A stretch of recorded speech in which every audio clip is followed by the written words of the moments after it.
continue de monter dans plusieurs régions du Québec. C'est le cas à Gatineau où le niveau de la rivière des Outaouais doit augmenter au moins jusqu'à mardi. Une nouvelle hausse qui est liée, entre autres, à la fonte des neiges en Abitibi-Témiscamingue. À Montréal aussi, on va surveiller dans la région de Montréal la digue de Pointe-Calumet également. On va retrouver Éric Houde, il est porte-parole de la Sécurité civile pour voir où on en est exactement ce matin. Bonjour, Monsieur Houde. Bonjour, madame. Bon, parlons d'abord justement là, peut-être de l'Abitibi. On a vu des images parce que c'est nouveau là, la situation là-bas au cours du week-end. Oui, depuis vendredi, l'Abitibi, là, on voit le secteur des eaux qui montent, soit le secteur du Témiscamingue, Rouyn-Noranda, des routes fermées, des rues fermées, aussi quelques résidences là, qui sont isolées et quelques évacuations dans le coin, mais ce secteur-là, là, mettons que la chaleur arrive plus tard un peu dans ce secteur-là, ça fait que la neige là, est en train de fondre, là, puis on voit mener les effets de ça sur le territoire. Parlez-moi de l'Outaouais. Là, on s'attend au pire au cours des prochaines heures à Gatineau. Ben, comme les autorités municipales le savent, là, tout le monde le sait aussi, les citoyens même qui sont à bout de souffle, là, ça va continuer de monter un peu.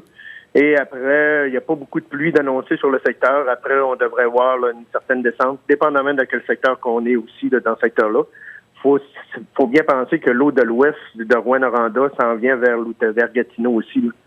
Mais ce ne sera pas des hausses, là, ça va être des centimètres qu'on va avoir de hausse. Oui, on parlait hier autour de 22 cm pour le secteur d'Elmer, par exemple. Est-ce que ce sont des chiffres qui tiennent toujours? Ça a l'air à tenir. Je vous dirais là, que ça a monté hier. Ça fait que c'est peut-être moins. Au total, là, ça peut ressembler à ça d'ici lundi ou mardi. Aïe, aïe, aïe. Et là, pour ces gens-là, là, ça commence à faire beaucoup, hein? Effectivement, là, vous voyez la durée, la longueur de l'événement.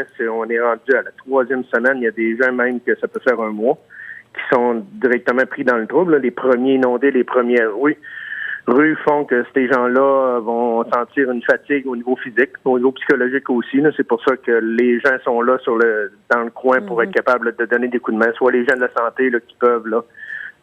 Les gens peuvent appeler là, dans leur secteur de santé pour être capables d'avoir de l'aide, au niveau moral surtout. Qu'est-ce qu'il y en est pour le lac Saint-Pierre, M. Houde?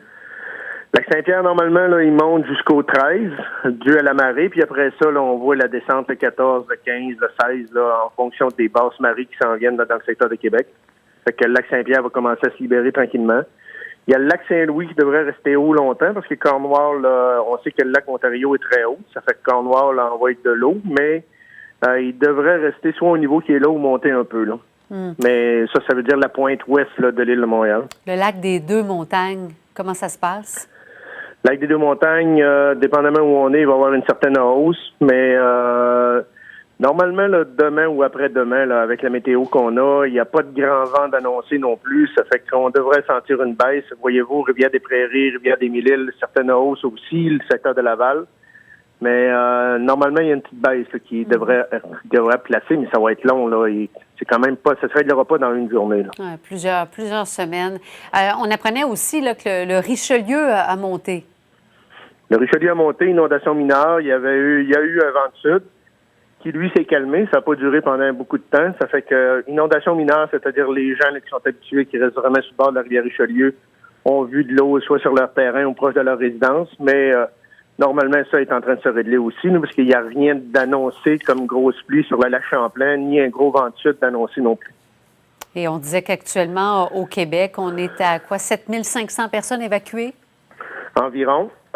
C'est sûr que, dépendamment où on est au Québec, au secteur de Sainte-Marthe, il y a des gens qui avaient été évacués de façon préventive, qui ont rentré dans leur maison. En Beauce aussi, il y a les gens qui font beaucoup de nettoyage dans ce secteur-là. Il y a beaucoup de corvées qui se mettent en place. Puis ailleurs au Québec, vous avez le lac Saint-Jean aussi, là, mais dans ce secteur-là, la fonte est en train de se placer. Ça fait qu'on n'a pas de problème majeur ailleurs au Québec. Là. Si on prend le secteur est de la province, le Côte-Nord, lac Saint-Jean, le Bas-Saint-Laurent, la Gaspésie. Éric Houde, porte-parole de la Sécurité civile. Merci d'avoir été avec nous ce matin. De rien, madame. Bonne journée. Merci. Bonne journée à vous. Et la mairesse de Pointe-Calumet, Sonia Fontaine, sera avec nous à 8h20.